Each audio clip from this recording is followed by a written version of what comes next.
नमस्कार दोस्तों, वेलकम। स्वागत है आप सभी का आर एस जंक्शन पर। मैं आप सभी का दोस्त घनश्याम और आर एस जंक्शन पर हम सभी नीति शास्त्र जो विषय है आर एस मुख्य परीक्षा का, उस पर जो है चर्चा कर रहे थे। काफ़ी लंबे समय बाद मेरी ये कक्षा है। पिछली कक्षा में मैंने आपको जो गीता है उसके बारे में बताया था, हमने उस पर चर्चा की थी।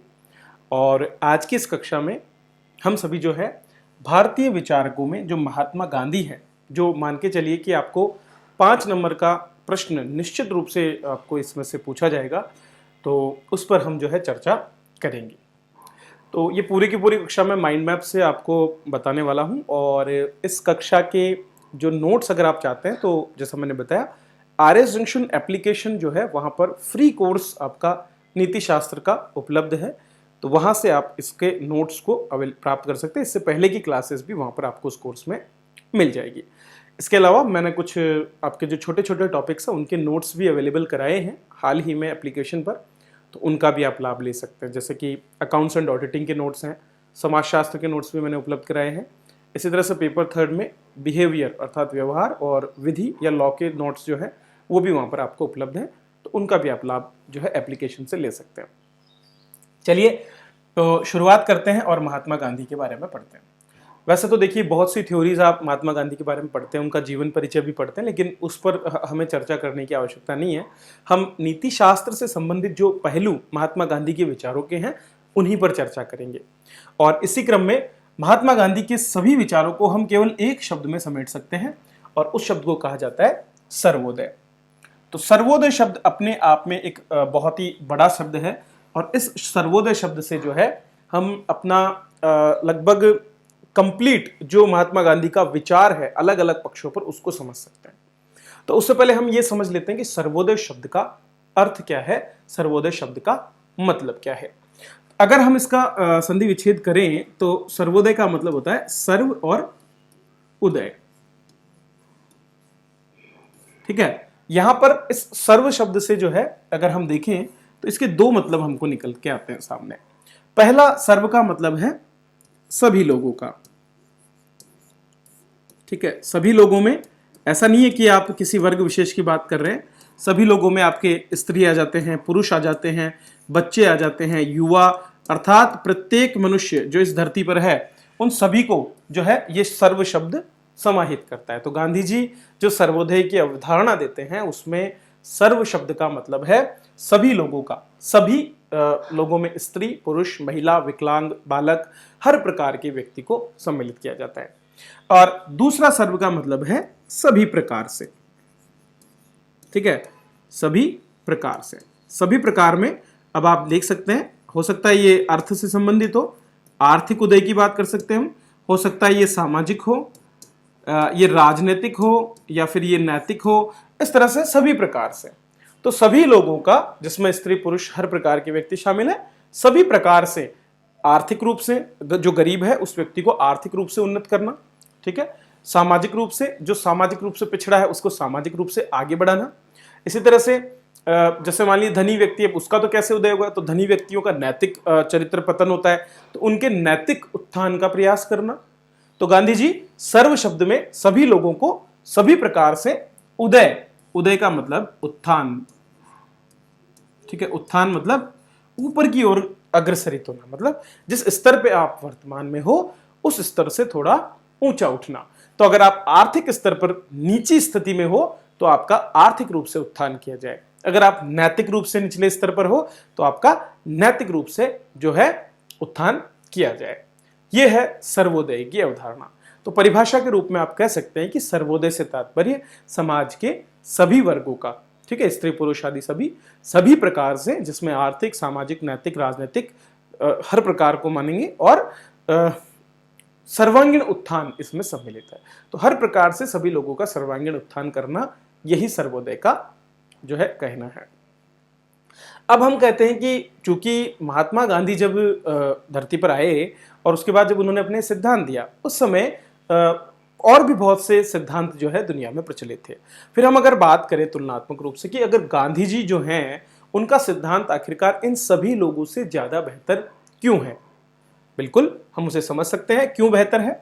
तो हमारे पास में इस समय के कुछ और भी जो है ऐसे बहुत से सिद्धांत है, उनसे अगर हम इनकी तुलना करें तो निश्चित रूप से सर्वोदय का सिद्धांत हर रूप से उनसे बढ़िया है। 3 प्रकार से हम इसको देख सकते हैं। अगर हम सर्वोदय की तुलना करें तो यहां पर हमारे पास 3 प्रकारों में मात्रात्मक रूप से श्रेष्ठता हमको दिखती है, ठीक है। दूसरी गुणात्मक रूप से श्रेष्ठता हमको दिखती है। तो पहला मात्रात्मक मतलब क्वांटिटिव, ठीक है, और गुणात्मक मतलब क्वालिटेटिव, ठीक है। और तीसरा भावनात्मक रूप से भी हमको सर्वोदय का जो सिद्धांत है वो श्रेष्ठ देखने को मिलता है। सबसे पहले आता है मात्रा के आधार पर, कि मात्रा के आधार पर सर्वोदय कैसे श्रेष्ठ है। तो देखिए हमारे पास में हमने पहले पढ़े हैं उपयोगितावाद का सिद्धांत। उपयोगितावाद का सिद्धांत क्या बोलता है? अधिकतम लोगों का अधिकतम सुख। तो मात्रात्मक रूप से उपयोगितावाद का मानना है कि जो ज्यादातर लोग हैं, सभी जो लोग हैं उनमें से जो मैक्सिमम हो सके उनको सुख की पूर्ति करवाना, ये उपयोगितावाद का सिद्धांत कहता है। एक और सिद्धांत कार्ल मार्क्स ने दिया, हमने पहले भी देखा है, मार्क्सवाद, ठीक है। गांधी जी और इसके बीच में काफी थोड़ा सा अलग तरह की सोच है, हालांकि दोनों समाजवाद की ओर बढ़ते हैं लेकिन अलग अलग तरीके से। तो मार्क्सवाद कहता है कि सर्वहारा वर्ग जो है उनका यहां पर उदय होना चाहिए। मार्क्सवाद 2 वर्गों में बांटता है समाज को, एक बुजुर्गा वर्ग जो धन संपन्न वर्ग है जिसका संसाधनों पर अधिकार है, और दूसरा सर्वहारा वर्ग जिसकी मेहनत के माध्यम से बुजुर्गा वर्ग धन को अर्जित करता है, संसाधनों का दोहन कर पाता है, ठीक है। तो मार्क्सवाद कहता है कि सर्वहारा वर्ग का उदय होना चाहिए, सर्वहारा वर्ग को आगे बढ़ाने के लिए प्रयास किए जाने चाहिए। जबकि गांधी जी का जो सिद्धांत है मात्रात्मक रूप से सभी लोगों को समाहित करता है, अर्थात किसी को छोड़ते ही नहीं है। ये बहुजन की जो बात है उसको भी पीछे छोड़ देते हैं, ये मार्क्सवाद की जो सर्वहारा वर्ग के उत्थान की बात है उसको भी पीछे छोड़ देते हैं, और उपयोगितावाद के अनुसार जो अधिकतम लोगों का अधिकतम सुख है उसको भी पीछे छोड़ देते हैं। तो इस तरह से गांधी जी का सर्वोदय का जो सिद्धांत है ये मात्रात्मक या क्वांटिटिव रूप से अन्य सभी जो वर्तमान में उपलब्ध जितने भी हमारे पास में सिद्धांत हैं उनसे बेहतर माना जा सकता है। इसके बाद आता है गुणात्मक। गुणात्मक मतलब गुणवत्ता, ठीक है। तो अब गुणवत्ता में कैसे ये बेहतर है, कि सर्वोदय की अवधारणा से किस तरह से सबसे बेहतरीन गुणवत्ता से लोगों का विकास हो पाता है, ये हम समझेंगे। बहुत से हमारे पास सिद्धांत गुणात्मक में भी हमने देखे हैं। मूल रूप से मैंने आपको जब पिछली कक्षाएं ली थी तो वहां पर हमने देखा था, जब परिणाम सापेक्ष नैतिकता की हमने बात की थी तो वहां पर हमने बेंथम, ठीक है, इसी तरह से मिल आदि को पढ़ा था। तो बेंथम क्या कहते हैं? हमने पढ़ा था कि बेंथम जो है वो कहते हैं शारीरिक सुख जो है उसकी प्राप्ति के लिए व्यक्ति प्रयास करता है। हमने बेंथम को जब पढ़ा था तो हमने इस पर ध्यान दिया था। वहीं पर मिल जो है वो उपयोगितावाद में जो नैतिक या फिर जिसको हम बोल सकते हैं मानसिक सुख जो है उसको वरीयता देते हैं। तो जहां पर बेंथम शारीरिक सुख को वरीयता देते हैं और मिल नैतिक को वरीयता देते हैं, वहीं पर गांधी जी जो हैं वो सभी प्रकार से उत्थान को बल देते हैं। ना केवल शारीरिक सुख मिले बल्कि उसके साथ साथ नैतिक, आर्थिक, सामाजिक, आध्यात्मिक हर प्रकार से व्यक्ति का उदय होना चाहिए। तो क्वांटिटिव या क्वालिटेटिव रूप से या गुणवत्तात्मक रूप से हम अगर देखें तो बेंथम केवल शारीरिक सुख को वरीयता देते हैं। मिल जो है वो अपने सिद्धांत के अंतर्गत जो है केवल और केवल मानसिक सुख की वरीयता की बात करते हैं, जबकि गांधी जी हर प्रकार के सुख की प्राप्ति और हर प्रकार से व्यक्ति के विकास की बात करते हैं। और तीसरे रूप में जब हम देखते हैं तो उसको हम बोलते हैं भावनात्मक। तो भावनात्मक रूप से अगर हम देखें तो यहां पर भी हमारे पास में कुछ सिद्धांत है, जैसे डार्विन, ठीक है। डार्विन क्या कहता है? डार्विन कहता है कि श्रेष्ठतम व्यक्ति जो है उसका चयन प्रकृति करती है। मतलब जो श्रेष्ठ व्यक्ति है, प्रकृतिवाद क्या कहता है कि जो श्रेष्ठतर है वही जीवित रहेगा, अर्थात जो योग्यतम है उसी का चुनाव या वर्ण प्रकृति के द्वारा किया जाता है। तो यहां पर डार्विन केवल योग्यतम व्यक्तियों के पक्ष में भावनात्मक जुड़ाव रखते हैं। वहीं पर अगर हम देखें अगला हक्सले, हक्सले एक विद्वान है, वो कहते थे जियो और जीने दो। हक्सले क्या बोलते थे? जियो और जीने दो, मतलब हम भी जिए आप भी जियो, लेकिन हम आपके लिए कोई मदद नहीं करेंगे, आप अपने हिसाब से जियो, हम अपने हिसाब से जिए। ये बात कौन कहता है? आपके हक्सले नामक विद्वान के द्वारा कहा जाता है। लेकिन गांधी जी बात करते हैं सह अस्तित्व की। गांधी जी कहते हैं ना केवल खुद जिए बल्कि इसके साथ साथ दूसरे व्यक्तियों को जीने में मदद भी करें। तो भावनात्मक रूप से डार्विन जहां केवल योग्यतम व्यक्तियों के वर्ण की बात करता है, हक्सले जियो और जीने दो की बात करता है जिसमें अलगाव की स्थिति हमको देखने को मिलती है, वहीं गांधी जी सर्वोदय में सह अस्तित्व की बात करते हैं कि सभी लोगों का एक साथ समान स्तर पर उदय होना चाहिए। क्लियर है? तो यह है गांधी जी की सर्वोदय की अवधारणा। अब इस सर्वोदय के अंदर ही हम गांधी जी के सभी विचारों को पढ़ने वाले हैं, क्योंकि सारे विचार इस सर्वोदय में ही समाहित हो जाते हैं। अलग अलग पक्षों के रूप में हम इसको देख सकते हैं। ठीक है, तो वही प्रयास हम करेंगे। तो कौन कौन से पक्ष हैं ये मैं आपको बता देता हूं। सर्वोदय की श्रेष्ठता पर मैं आपसे बात कर चुका हूं कि सर्वोदय कैसे श्रेष्ठ है। अब हम बात करते हैं सर्वोदय के विभिन्न पक्षों या फिर आयामों के बारे में। तो सर्वोदय के विभिन्न पक्ष या आयाम क्या क्या हैं, तो यहां पर हम इनको 5 कैटेगरी में डिवाइड कर सकते हैं। आर्थिक पक्ष, ठीक है, पहला, दूसरा सामाजिक पक्ष, तीसरा आपका राजनीतिक पक्ष, चौथा धार्मिक पक्ष और पांचवा नैतिक पक्ष। तो ये 5 पक्ष जो है सर्वोदय के गांधी जी ने बताए हैं और इनमें गांधी जी ने अलग अलग प्रकार की अवधारणाएं दी है कि कैसे हम सर्वोदय को धरातल पर ला सकते हैं। तो उसके ये अलग अलग पक्ष हैं, इनमें से आपको बहुत से प्रश्न पूछे जा सकते हैं। सबसे पहले हम बात करेंगे आर्थिक पक्ष की। आर्थिक पक्ष जो है वो अर्थ की बात करता है कि कैसे प्रत्येक व्यक्ति का आर्थिक विकास हो सकता है। अगर हमें हर व्यक्ति का आर्थिक विकास करना है तो सबसे पहले तो आवश्यकता है कि हर व्यक्ति को आर्थिक रूप से उन्नति के लिए संसाधन मिले, उनके पास कार्य हो, रोजगार हो, बेहतर जीवन की दशाएं हो, भोजन मिले, कपड़ा मिले, पानी मिले और उनको एक अच्छा जीवन जीने योग्य जितनी भी मूलभूत आवश्यकताएं हैं वो प्राप्त हो। लेकिन समाज में अक्सर यह देखा जाता है कि कुछ वर्ग विशेष के द्वारा जो है सभी संसाधनों को कब्जा कर लिया जाता है। आज भी आप देख सकते हैं देश में एक बड़े वर्ग के पास में जो है संसाधनों की कमी है, लेकिन मेहनत वो करते हैं, जबकि समाज का एक छोटा वर्ग जो है वो लगभग आधे से अधिक संसाधनों पर कब्जा जमाए बैठा है और जो देश की आय है उसका बड़ा हिस्सा उन लोगों के पास चला जाता है और इसका वे अपने आराम में प्रयोग करते हैं। वहीं पर समाज का एक बड़ा वर्ग वंचित रह जाता है। इसके लिए गांधी जी ने एक बहुत ही विशेष अवधारणा को सामने रखा था जिसका नाम था ट्रस्टीशिप का सिद्धांत।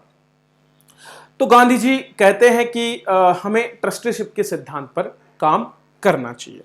गांधी जी कहते हैं कि अगर समाज में जो आज असमानता है, एक व्यक्ति दूसरे व्यक्ति से अच्छे स्तर पर है, अगर इस असमानता को दूर करना है, अगर लोगों को सामाजिक और आर्थिक न्याय उपलब्ध कराना है, तो ऐसे में आवश्यकता है कि सभी जो हमारे समाज के प्रबुद्ध वर्ग हैं, जो संसाधनों का बेहतर उपयोग कर सकते हैं और जिनके पास में बड़ी मात्रा में धन संपत्ति है, वे ट्रस्टीशिप के सिद्धांत का पालन करें। ठीक है, तो ट्रस्टीशिप का सिद्धांत है क्या? आप सभी ने देखा होगा कि ऐसी बहुत सी विवादित संपत्तियां जो होती हैं, जिनका कोई एक विशेष मालिक नहीं होता, उनके लिए एक ट्रस्ट का निर्माण कर दिया जाता है और उस ट्रस्ट के द्वारा उसको संभाला जाता है। जो ट्रस्टी, जो न्यासी जो होते हैं या जो ट्रस्ट को संभालने वाले लोग होते हैं, वो अक्सर क्या करते हैं, उस ट्रस्ट का उनका काम केवल उसका प्रबंधन करना होता है। बाकी उसकी संपत्ति का उपयोग कौन करते हैं? अन्य लोग जो उसके न्यासी होते हैं, उन लोगों द्वारा इसका प्रयोग किया जाता है, ट्रस्टियों द्वारा किया जाता है। ठीक है, अब ट्रस्टीशिप का सिद्धांत कहता है कि समाज के जो उत्पादन वर्ग है, उत्पादक वर्ग जो है, उसको अपने द्वारा किए गए उत्पादन में से जो है एक छोटा सा हिस्सा जो कि उसकी मूलभूत आवश्यकताओं की पूर्ति के लिए जरूरी है, उसको वो अपने काम में ले। ठीक है, और शेष बची हुई जो संपत्ति है, उस पूरी की पूरी संपत्ति को जनता की धरोहर माने, जनता की धरोहर मान करके उसकी रक्षा करे और उसको जनता के ही विकास के लिए, उनके लाभ के लिए खर्च कर देवे। तो उस काल में जब हमारे देश में गांधी जी का नेतृत्व में देश में स्वतंत्रता आंदोलन चल रहा था, तो बहुत बड़े बड़े जो नेता थे, बहुत बड़े बड़े जो बिजनेसमैन थे, उनको गांधी जी ने विद्यालय खुलवाने, धर्मशालाएं खुलवाने के लिए, अस्पताल खुलवाने आदि के लिए प्रेरित किया इस सिद्धांत के माध्यम से कि आप जो कुछ कमा रहे हैं, कहीं ना कहीं समाज का उसमें योगदान है और उसको आप जो है पूरा खुद खर्च ना करके उसे समाज के लिए, उनके समाज के कल्याण के कार्यों में लगाने का काम करें। तो जैसे कि बाद में हमारे यहाँ जो CSR या जो कंपनी की जो सोशल रेस्पॉन्सिबिलिटी है, वो एक तरह से ट्रस्टीशिप के ही सिद्धांत को धरातल पर लाने की बात है। ठीक है, तो गांधी जी ने कहा कि भाई आप लोग कितना भी कमा लीजिए, ठीक है, आप बहुत सारा कमा भी लेंगे, उसके बावजूद आपकी आवश्यकताएं या आपकी जो इच्छाएं हैं वो पूरी नहीं होंगी। आपकी जरूरतें पूरी हो जाएगी, लेकिन आपका लोभ, आपकी जो इच्छाएं हैं, बहुत ज्यादा पाने की इच्छा, वो कभी पूरी नहीं हो सकती। प्रकृति आपकी आवश्यकताओं को पूरी कर सकती है, पर आपकी इच्छाओं को पूरी नहीं कर सकती। गांधी जी का ये मानना था। इसलिए व्यक्ति को अपनी इच्छाओं को सीमित रखना चाहिए और सीमित रखते हुए काम करना चाहिए। आज के समय में ट्रस्टीशिप का यह सिद्धांत बहुत ज्यादा प्रासंगिक है। क्यों? क्योंकि समाज में हम देखते हैं कि आज वर्ग विषमता बहुत ज्यादा आ गई है। एक वर्ग के पास संसाधन नहीं है तो दूसरा संसाधनों का दुरुपयोग कर रहा है, और इसके परिणाम विभिन्न वर्गों के बीच में मनमुटाव और क्लेश, ठीक है, और आपसी जो है एक तरह से एक दूसरे का विरोध करने की जो बात है वो सामने हमको देखने को मिलती है। नक्सलवाद जैसी जो समस्याएं आज देश में आई है, उसके पीछे भी कारण कहीं ना कहीं इसी सिद्धांत को माना जा सकता है। क्योंकि जो ग्रामीण क्षेत्रों के या जो हमारे जंगली क्षेत्रों में रहने वाले जो लोग थे, जो कि पूरा जिनका जीवन जनजातीय था और जो जंगलों पर अपने जीवन के लिए निर्भर थे, उनकी संपत्तियों को जबरदस्ती हड़प करके उन्हें बेदखल कर दिया गया, और ऐसे में उन्होंने हथियार उठाया विरोध करने के लिए। तो अगर जो संस्थाएं उनके क्षेत्रों में कार्य कर रही हैं, अगर वे वहां से प्राप्त होने वाले लाभों का वितरण उसी क्षेत्र में कर देवें, तो ऐसे में इस तरह की समस्याएं देखने को नहीं मिलेगी। तो ऐसे में ट्रस्टीशिप का सिद्धांत आज भी बहुत प्रासंगिक है, ऐसा मान सकते हैं। ठीक है, चलिए आगे बढ़ते हैं। दोस्तों, दूसरा जो पक्ष गांधी जी के सर्वोदय का है, उसको हम बोलेंगे सामाजिक पक्ष। सामाजिक पक्ष में गांधी जी कहते हैं कि अगर हमें सर्वोदय करना है तो हमको वर्ण व्यवस्था, जो कि प्राचीन वैदिक साहित्य में बताई गई है, उसको एक्सेप्ट करना होगा, स्वीकार करना होगा। देखिए, कई लोगों के लिए बड़ी असहज स्थिति हो सकती है कि ऐसा कैसे गांधी जी कह सकते हैं कि वर्ण व्यवस्था को स्वीकार कर लो। गांधी जी को वर्ण व्यवस्था का समर्थन करना ही नहीं चाहिए, क्योंकि वर्ण व्यवस्था तो विभेद पर आधारित है। बिल्कुल दोस्तों, वर्ण व्यवस्था वर्तमान समय में भले ही विभेद पर आधारित है, लेकिन जब इस व्यवस्था की शुरुआत की गई थी या जब इसको शुरू किया गया था, तो इस वर्ण व्यवस्था ने समाज में श्रम विभाजन का कार्य किया था। वर्ण व्यवस्था दरअसल श्रम विभाजन पर आधारित एक व्यवस्था है, जिसमें प्रत्येक व्यक्ति को अपने पैतृक कार्यों तक सीमित करने का प्रयास किया जाता है। हालांकि कालांतर में कुछ विशेष गतिविधियों की वैल्यू बढ़ने से या फिर उन विशेष गतिविधियों में धन अर्जित होने की ज्यादा संभावनाएं होने की वजह से जो है उन्हीं गतिविधियों का महत्व बढ़ गया, और कुछ गतिविधियां ऐसी रही जिनका महत्व कम हो गया। ऐसे में निश्चित रूप से समाज में जिस वर्ग को जो वर्ग ऐसे उच्च स्तर के कार्यों में संलग्न था, वो उच्च स्थिति की ओर चला गया, और जो जिनको तथाकथित निम्न कार्य कहा गया, वो वर्ग निम्न की ओर चला गया, और फिर समाज में जाति व्यवस्था अस्तित्व में आ गई, जो जन्म आधारित हो गई।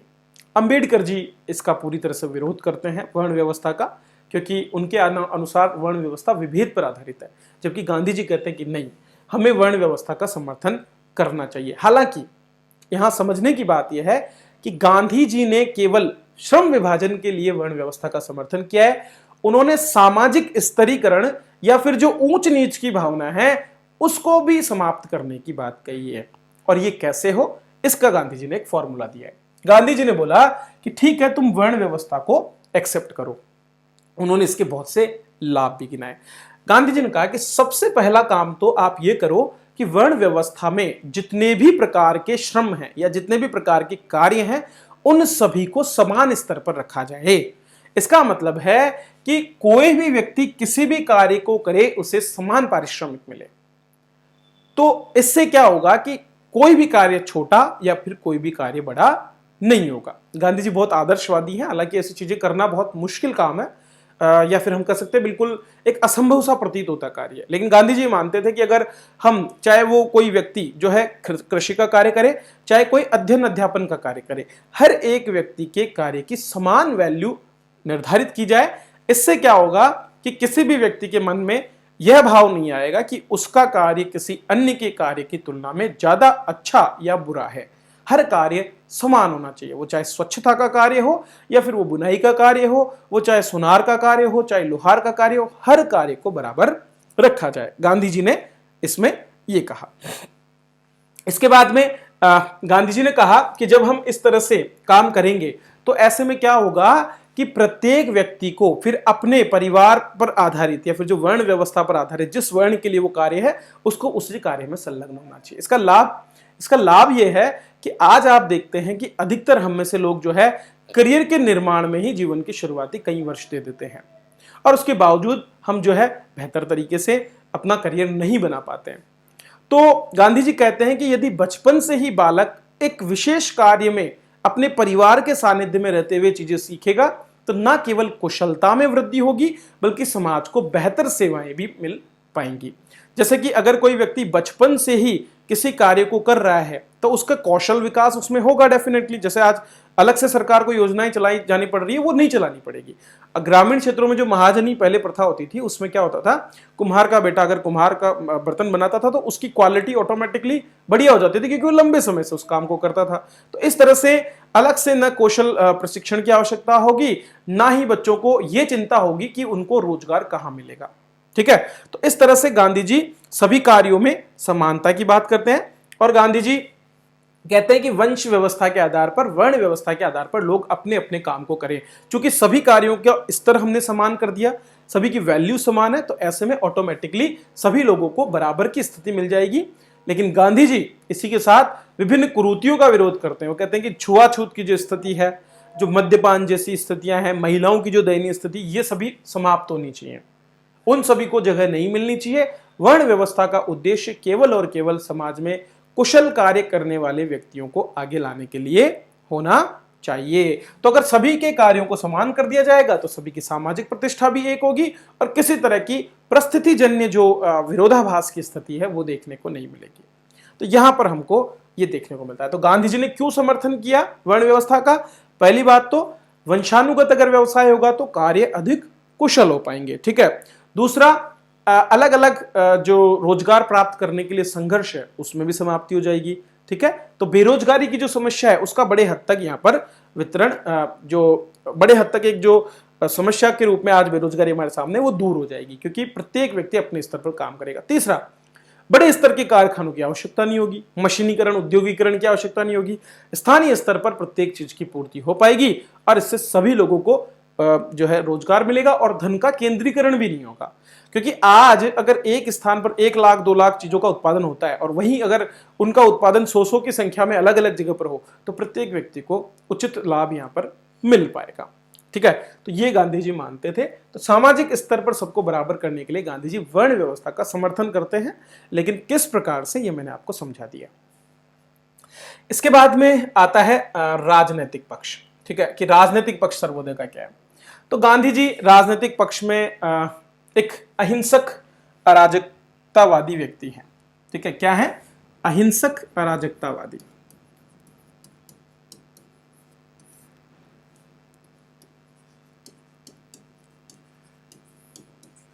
गांधी जी कहते हैं कि हमको राज्य की आवश्यकता ही नहीं है। ठीक है, गांधी जी क्या कहते हैं कि हमको राज्य की आवश्यकता नहीं है। क्यों? क्योंकि राज्य जो अपना काम करता है वो कैसे करता है? राज्य दरअसल लोगों को डराता है। ठीक है, दंड का भय दिखाता है। दंड के भय, पुलिस के माध्यम से, इनके माध्यम से क्या करता है? लोगों से अपने कार्य करवाता है, या पुरस्कार देकर के, लोभ देकर के, लालच देकर के। तो इस तरह से कहीं ना कहीं राज्य जो है लोगों के नैतिक जो विकास है उसमें बाधक के रूप में काम करता है। ये किसका मानना है? गांधी जी का। तो गांधी जी कहते हैं कि राज्य हमको नहीं चाहिए, हमको राज्य के को धीरे धीरे समाप्त करने की ओर अग्रसर होना चाहिए। गांधी जी अहिंसक अराजकतावादी इसीलिए हैं क्योंकि वे अराजकतावाद को समर्थन देते हैं। अराजकता मतलब जहां पर कोई सिस्टम ना हो, जहां कोई तंत्र ना हो। गांधी जी कहते हैं हमें किसी तंत्र की आवश्यकता नहीं, क्योंकि तंत्र के रूप में जो राज्य है वो हमेशा दंड और पुरस्कार के माध्यम से लालच जैसी चीजों को या भय को पैदा करता है, और भय और लालच दोनों ही नैतिक विकास में बाधक है। इसलिए हमको राज्य को समाप्त करना होगा, लेकिन अहिंसक तरीके से।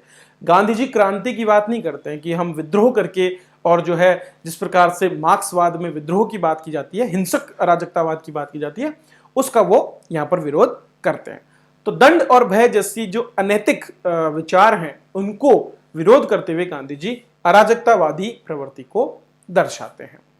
अब गांधी जी कहते हैं कि पहला काम तो क्या होना चाहिए कि राज्य जो है उसको धीरे धीरे अपने जो अधिकार हैं उनको नीचे की ओर दे देना चाहिए। मतलब जो निचला स्तर है ज्यादा से ज्यादा निम्न वर्ग तक अपने अपने अधिकार पहुंच जाएं, विकेंद्रीकरण जिसको हम कहते हैं। तो राज्य को शक्तियां अपने पास रखने की बजाय निचले स्तर की ओर भेज देनी चाहिए। इससे क्या होगा, इससे शोषण में कमी आएगी और जो लोगों के बीच में असमानता है वो भी कम होगी, क्योंकि निचले लोगों को अधिक अधिकार और शक्तियां मिलेंगी तो वे न केवल अपना आर्थिक और सामाजिक विकास कर पाएंगे बल्कि इसके साथ साथ उन पर ऊपरी स्तर से किसी तरह का कोई दबाव भी नहीं रहेगा। ठीक है।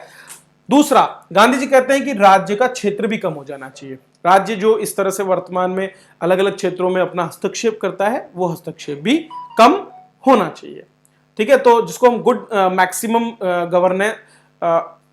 मैक्सिमम गवर्नेंस और लीस्ट गवर्नमेंट, ठीक है, ये वाली जो एक अवधारणा है उसको साकार करने की बात गांधी जी यहां पर करते हैं राजनीतिक पक्ष के अंतर्गत। और तीसरा, गांधी जी राज्य की खंडन की बात करते हैं कि राज्य जो है एक साधन होना चाहिए। क्या होना चाहिए? राज्य साधन, ना कि साध्य। राज्य को साध्य नहीं बनाना है। हमारा साध्य क्या है? हमारे साध्य का वर्णन हमारे संविधान में है। विभिन्न प्रकार के न्याय, ठीक है, विभिन्न प्रकार की स्वतंत्रता और विभिन्न प्रकार की समानता, ये तीन चीजें हम संविधान में पढ़ते हैं। वो साध्य है। राज्य केवल एक साधन मात्र होना चाहिए, राज्य स्वयं साध्य नहीं बनना चाहिए। ठीक है। तो गांधी जी यहां पर साधन बोलते हैं, जबकि साध्य किसको बोलते हैं?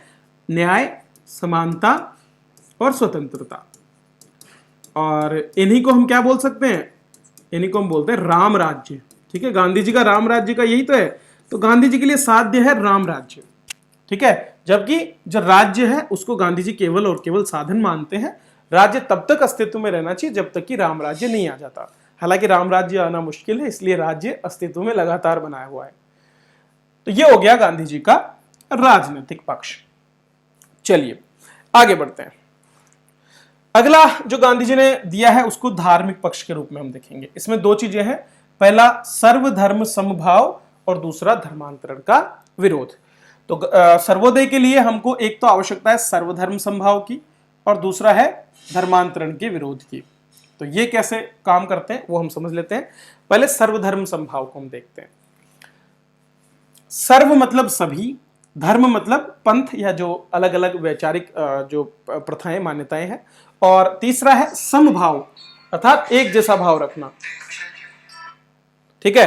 तो सर्वधर्म समभाव का मतलब है, जस्ट अ मिनट,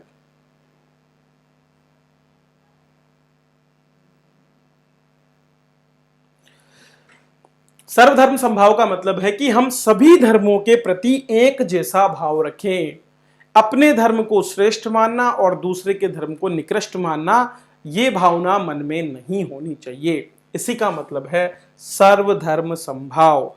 तो गांधी जी कहते हैं कि ना केवल हम अपने धर्म का आदर करें, ना केवल हम अपने धर्म की बातों को मानें, बल्कि इसके साथ साथ सभी धर्मों की जो अच्छी बातें हैं उनको अपने जीवन में ग्रहण करें।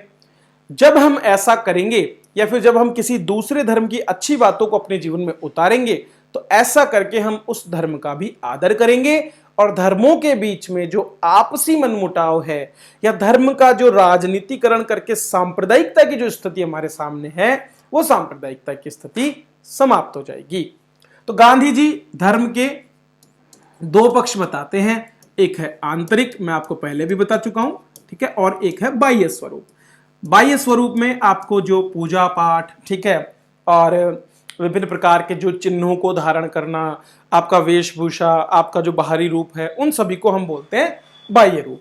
ठीक है। जबकि आंतरिक रूप में सभी धर्म लगभग एक जैसे हैं। उनके जो सिद्धांत हैं, ठीक है, जिनमें प्रेम, ठीक है, विश्वास, ठीक है, भाईचारा, इस तरह की चीजें हमको हर धर्म में देखने को मिलती है। कोई भी धर्म आपको ये नहीं सिखाता, मजहब नहीं सिखाता आपस में बैर रखना। तो किसी भी मजहब में हमको बैर नहीं सिखाया जाता। किसी भी धर्म के धर्म ग्रंथों में इस तरह से एक दूसरे का विरोध नहीं किया गया है। खाली बाह्य रूप से जिन लोगों द्वारा धर्म का तथाकथित राजनीतिकरण किया गया है वे लोग उसके आडंबरों के आधार पर लड़ाई लड़ते हैं। कोई व्यक्ति लड़ता है तो किस आधार पर लड़ता है? बाहरी रूप रंग, कोई अगर दाढ़ी रखता है या कोई शिखा बांधता रखता है या कोई तिलक लगाता है, इन चीजों को लेकर के ही आज के समय में झगड़ा देखने को मिलता है। लेकिन अगर हम धर्म के आंतरिक पक्ष पर बात करें, सिद्धांत, प्रेम, विश्वास, तो ये सब में एक जैसे हैं। तो हम हर एक धर्म के इन आंतरिक पक्ष पर ध्यान देते हुए उनको ग्रहण करें अपने जीवन में, तो ऐसे में क्या होगा, उन धर्मों के प्रति हमारी श्रद्धा बढ़ेगी और ऐसे में सभी धर्मों के प्रति समान भाव की स्थिति हमको देखने को मिलेगी, जिसे हम सर्वधर्म समभाव के रूप में जानते हैं। यह सर्वधर्म समभाव जो है, यह सहिष्णुता से ज्यादा अच्छी स्थिति मानी जाती है। सहिष्णुता बोलते हैं टॉलरेंस को, ठीक है। सहिष्णुता में आप क्या करते हैं, आपके विचारों से विपरीत या फिर जो अलग विचार हैं, इतर विचार हैं, उनके प्रति आप नाराजगी नहीं दिखाते, लेकिन आप उनका सम्मान भी नहीं करते, ठीक है। मतलब एक तरह से आप तटस्थ रहते हैं, आप अपना, उनको कहते हैं कि आप अपने हम अपने, इस तरह की भावना। लेकिन सर्वधर्म समभाव में हम न केवल अपने धर्म के प्रति बल्कि दूसरे धर्मों के प्रति भी अच्छी नीयत के साथ में जो है उस पर विश्वास करते हैं, उसको मानते हैं। और जब हम ऐसा करते हैं तो वो सहिष्णुता से ज्यादा बेहतर स्थिति होती है, क्योंकि वहां पर धर्मों के बीच में परस्पर संवाद और भागीदारी देखने को मिलती है। क्लियर है? तो ये हो गया हमारा सर्वधर्म समभाव, मतलब सभी धर्मों में एक जैसा भाव रखना। तो लाभ क्या होंगे? सांप्रदायिकता खत्म हो जाएगी, आपसी जो समाज के वर्गों के बीच में वैमनस्य की भावना है वो खत्म हो जाएगी, जो कट्टरतावादी जो सोच है उसको भी समाप्त करने में मदद यहां से मिलेगी। दूसरा है धर्मांतरण का विरोध। गांधी जी धर्मांतरण का विरोध करते हैं। क्यों? जवाब छिपा है ऊपर। जब आप बोल रहे हैं कि सभी धर्म समभाव हम रखेंगे, जब आप सभी धर्मों को बराबर का मानते हैं, सभी की अच्छी बातों को ग्रहण करते हैं, और फिर उसके बावजूद अगर आप धर्मांतरण करते हैं, तो इसका मतलब आप उस धर्म को नीचा दिखाते हैं। मतलब एक धर्म में से दूसरे धर्म में जाने की बात क्यों करेगा व्यक्ति? इसका मतलब एक धर्म दूसरे से ज्यादा श्रेष्ठ है। तो यह जो श्रेष्ठता का भाव है, ये फिर से वापस हमको वैमनस्य की ओर ले जाएगा, ठीक है। वापस से हमको एक तरह से अलगाव की स्थिति में ले जाएगा। इसीलिए गांधी जी धर्मांतरण का भी विरोध करते हैं, और इस प्रकार से गांधी जी फिर से हमको सर्वोदय की ओर ले चलते हैं।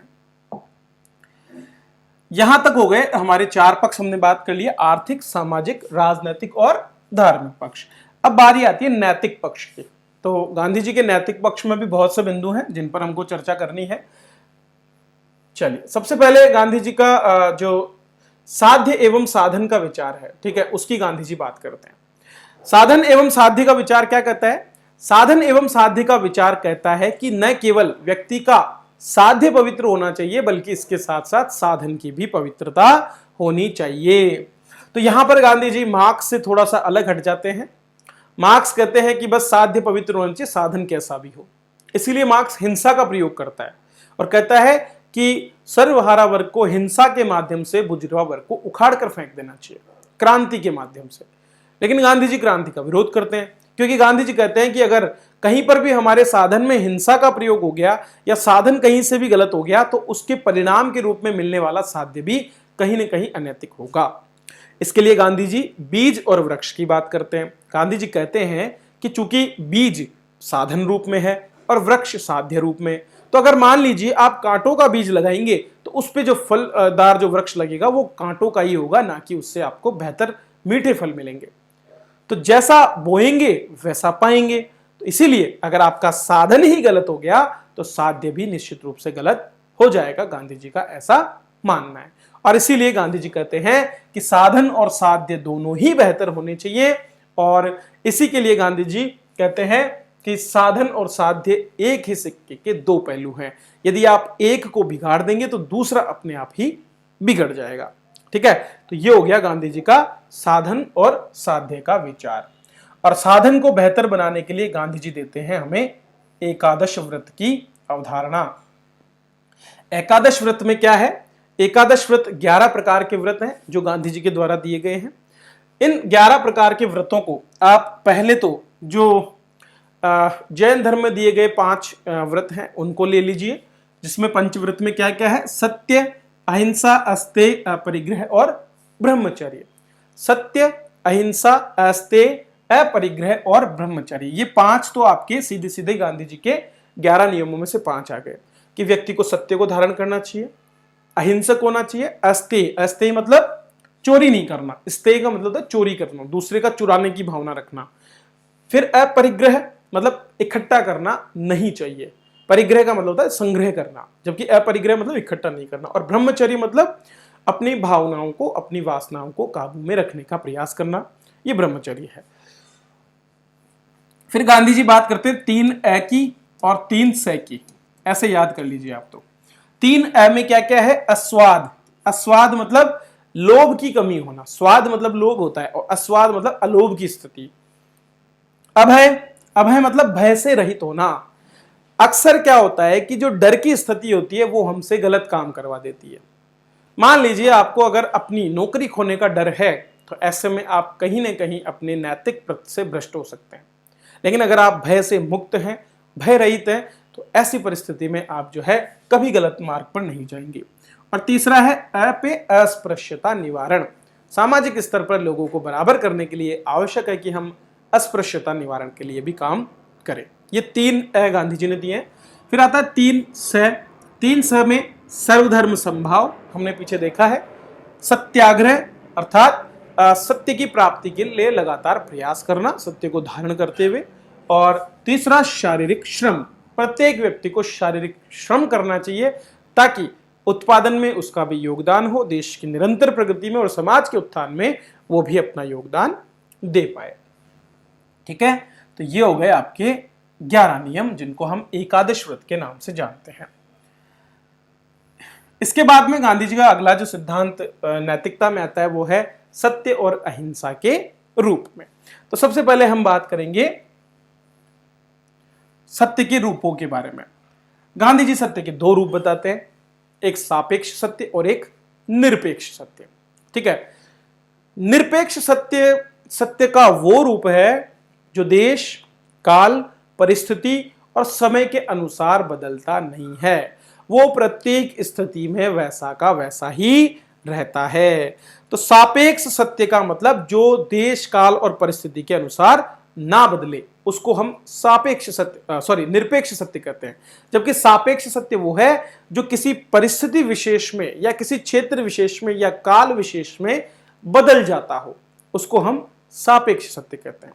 गांधी जी निरपेक्ष सत्य की प्राप्ति की बात करते हैं। गांधी जी कहते हैं कि सत्य सापेक्ष होना ही नहीं चाहिए, क्योंकि अगर सत्य सापेक्ष है तो उसमें बदलाव की गुंजाइश है, और अगर वो बदलाव या योग्य है तो फिर वो सत्य ही कहां रहा। तो गांधी जी इसीलिए निरपेक्ष सत्य की बात करते हैं। इसमें भी गांधी जी फिर 2 अवधारणाएं हमको दे देते हैं। पहली अवधारणा गांधी जी कहते हैं शुरुआत में कि ईश्वर ही सत्य है। क्या बोलते हैं गांधी जी? ईश्वर ही सत्य है। तो गांधी जी ईश्वर को ही सत्य मानते हुए लगातार ईश्वर की प्राप्ति पर जोर देते हैं। ठीक है, लेकिन आगे चल करके गांधी जी अपने सिद्धांत को बदलते हुए कहते हैं कि सत्य ही ईश्वर है। अर्थात गांधी जी के लिए ईश्वर वही है जो शाश्वत सत्य है। ऐसा क्यों? गांधी जी कहते हैं कि ईश्वर के रूप हमको अलग अलग देखने को मिलते हैं। कोई किसी ईश्वर को रूपता है, कोई साकार रूप में ईश्वर को पूछता है, कोई निराकार, कोई सगुण ईश्वर को देखता है, कोई निर्गुण ईश्वर को। तो इस तरह से जो बदलने योग्य है वो सापेक्ष हो गया, और ईश्वर चूंकि सापेक्ष है इसलिए ईश्वर को हम सत्य नहीं मान सकते। हां, जो कुछ भी सत्य है, ठीक है, जो कुछ भी सत आचरण से संबंधित है वो ही अपने आप में ईश्वर है। चूंकि जब हम ईश्वर की बात करते हैं तो ईश्वरीय गुणों की अगर हम बात करें, प्रेम, अहिंसा, दया, न्याय, ये सब क्या है? ये सभी ईश्वर के ही तो गुण माने जाते हैं। ठीक है, तो इसीलिए गांधी जी कहते हैं कि जो सत आचरण से जुड़ा सत्य है वही दरअसल ईश्वर के रूप में है। तो चूंकि ईश्वर तो अपने आप में बदल सकता है, हम अलग अलग रूप में ईश्वर को मानते हैं, तो उसको सत्य न मान करके सत्य को ईश्वर माना है। सत्य मतलब सत आचरण, आप जिसमें पूरा विश्वास रखते हैं, जो आपके अंतरात्मा से निकल करके आता है। ठीक है, तो सत्य को ही हमारा आदर्श ध्येय होना चाहिए। ये सा गांधी जी यहां पर हमको शिक्षा देते हैं। आगे चल करके गांधी जी अहिंसा और सत्याग्रह के रूप में 2 विशिष्ट हथियार देते हैं जिनका उन्होंने जीवन भर प्रयोग किया। सबसे पहले बात करते हैं हम अहिंसा की, कि अहिंसा क्या है। ठीक है, अहिंसा को गांधी जी एक बल के रूप में लेते हैं, एक ताकत के रूप में गांधी जी कहते हैं। गांधी जी कहते हैं कि अहिंसा जो है एक नैतिक और एक आध्यात्मिक बल के रूप में व्यक्ति में मौजूद होता है, और जो व्यक्ति अहिंसा का पालन करता है उसे गांधी जी एक उत्कृष्ट व्यक्ति के रूप में मानते हैं। तो अहिंसा, अहिंसा शब्द का अर्थ क्या है? हिंसा नहीं करना। तो गांधी जी हिंसा नहीं करने को अहिंसा कहते हैं।